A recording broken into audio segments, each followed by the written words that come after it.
Napkin फिरवत गोगावलेंचं तटकरेंना प्रत्युत्तर. गोगावलेंच्या कार्यक्रमात नॅपकिनचं वाटप. काही दिवसांपूर्वी तटकरेंनी नॅपकिनवरनं गोगावलेंची उडवली होती खिल्ली. खोल समुद्रातील मासेमारीवरती आजपासून बंदी. मासळीच्या दरात वाढ होण्याची शक्यता. आगाऊ आरक्षण करणाऱ्या प्रवाशांना तिकीट दरात 15% सवलत. जुलै महिन्यापासून कार्यान्वित होणारी यंत्रणा. मंत्री प्रताप सरनाईकांची घोषणा. समृद्धीचा इगतपुरी ते आमणे हा शेवटचा टप्पा 5 जूनपासून खुला होणार. नाशिकच्या इगतपुरीतून होणार उद्घाटन. मुख्यमंत्री देवेंद्र फडणवीसांची घोषणा. भरधाव टेम्पोनं रिक्षाला दिलेल्या धडकेत 4 जणांचा मृत्यू तर 2 जण गंभीर जखमी.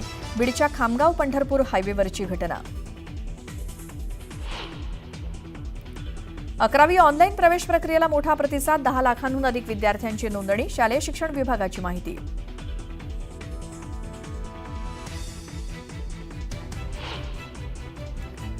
ईशान्य भारतात पावसाचं थैमान. आसाम, त्रिपुरा, सिक्कीम, अरुणाचल प्रदेश, मिझोराममध्ये पुरामुळे 30 जणांचा मृत्यू. अजूनही काही भागात रेड अलर्ट जारी.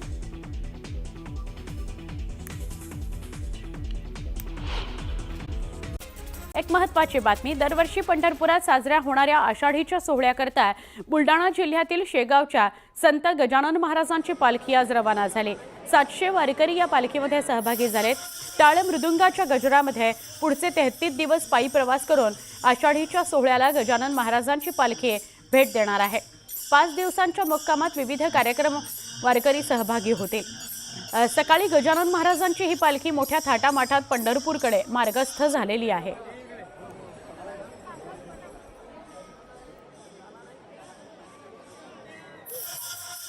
बुलढाणा जिल्ह्याच्या शेगावीमधून गजानन महाराजांची पालखी जी आहे ते पंढरपूरसाठी आता रवाना झालेली आहे. तब्बल 2 महिन्याचा हा संपूर्ण प्रवास आहे आणि आपण देखील या ठिकाणी बघू शकता की हे सकाळपासूनच गजानन महाराजांचे 700 भक्त त्याचबरोबर वारकरी घेऊन गजाननाची पालखी पंढरपूरसाठी रवाना झालेली आहे.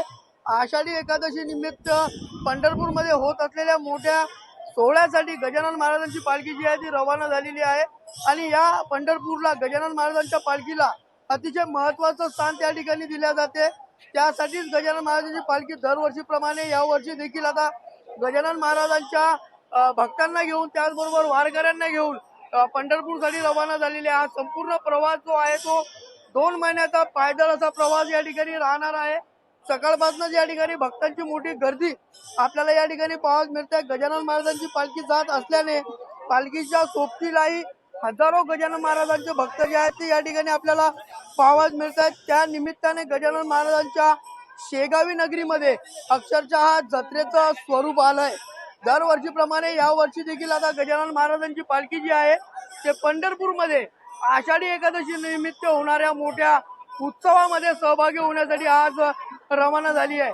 त्यामुळं आता गणगणगणाचे बोतेच्या गजरामध्ये गजाननामध्ये अक्षरशः आनंदाचं वातावरण आपल्याला पाहायला मिळत आहे. राहुल खंडारे, न्यूज 18 लोकमत, बुलढाणा. पुन्हा एकदा वेगवान स्वरूपातल्या घडामोडी. गेल्या वर्षीपासून वृक्षारोपणाचे ठप्प असलेली कामं जून उजाडला तरी हाती घेण्यात आलेली नाहीत. दुसरीकडे सामाजिक वनीकरण आणि वनविभाग प्रादेशिकच्या रोपवाटिकेमध्ये 3 कोटी 17 लाखांची रोपं लागवडीच्या प्रतीक्षेत आहेत. एखाद्याला रागावणं किंवा खडसावणं म्हणजे आत्महत्या करण्यास प्रवृत्त करणं नव्हे असं निरीक्षण नोंदवत सुप्रीम कोर्टानं मद्रास उच्च न्यायालयाचा निर्णय रद्द करत एका शिक्षकाला दोषमुक्त केलाय.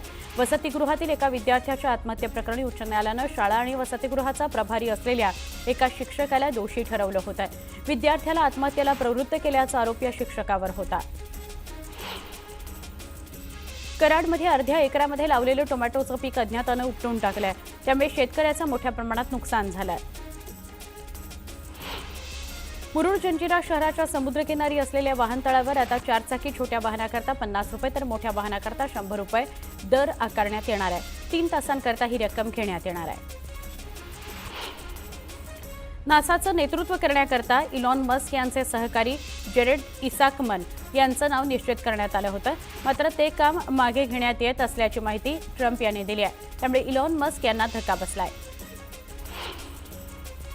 कल्याणमध्ये ठाकरेंच्या शिवसेनेकडून ठाकरे बंधूंच्या एकत्र येण्याबाबत बॅनरबाजी करण्यात आली। कल्याण ग्रामीण आणि दिवा शहरातील प्रश्नांना वाचा फोडण्याकरता एकत्र येण्याचं आवाहन करण्यात आलंय।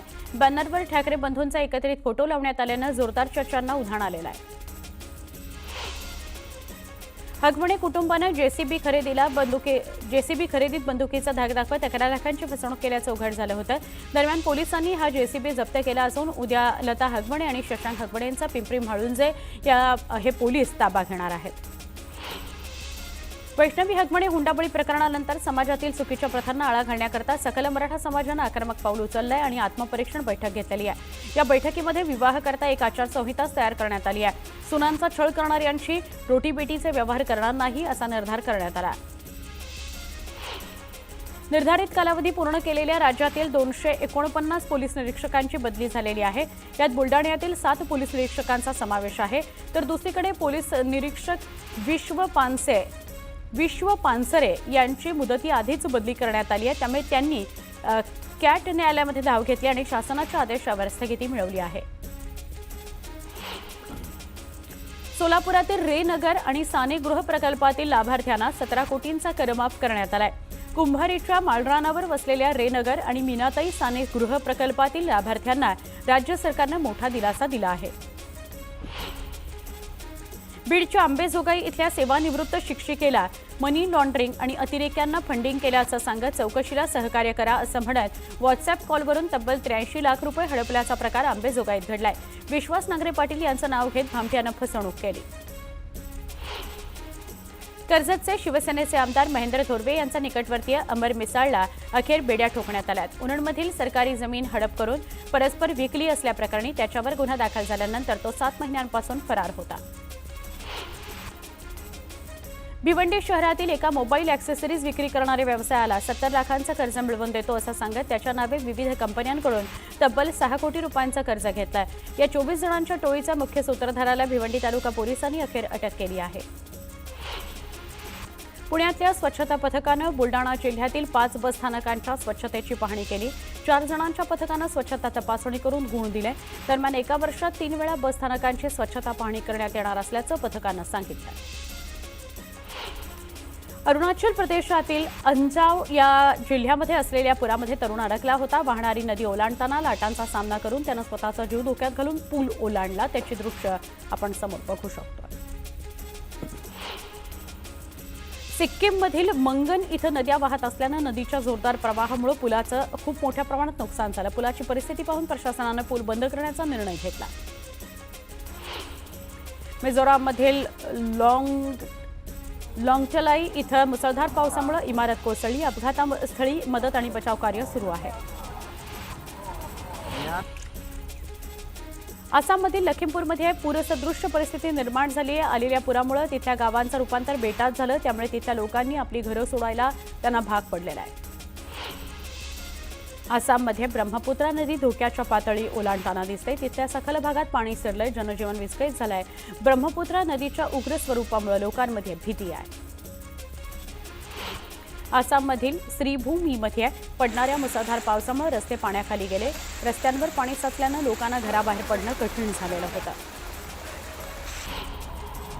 त्रिपुरातील अगरतळा इथं पडणाऱ्या मुसळधार पावसामुळे सखल भागात पाणी साचलंय। पूरपरिस्थितीमुळे लोकांनी तिथल्या उंच घरांमध्ये आणि शाळांमध्ये आश्रय घेतलेला आहे। मणिपूरच्या इम्फाळमध्ये पडणाऱ्या मुसळधार पावसामुळे पूरपरिस्थिती निर्माण झाली आहे। पावसामुळे रस्ते पाण्याखाली गेले। तिथलं प्रशासन बोटींद्वारे लोकांना सुरक्षित ठिकाणी हलवतं। मणिपूरची राजधानी असलेल्या इम्फाळमध्ये पावसामुळे हाहाकार माजलेला आहे। सगळ्या रस्त्यांवर पाणी साचलेलं आहे, तर अनेक नागरिकांच्या घरात पाणी शिरलंय, त्यामुळे नागरिकांचं स्थलांतर करण्यात आलंय।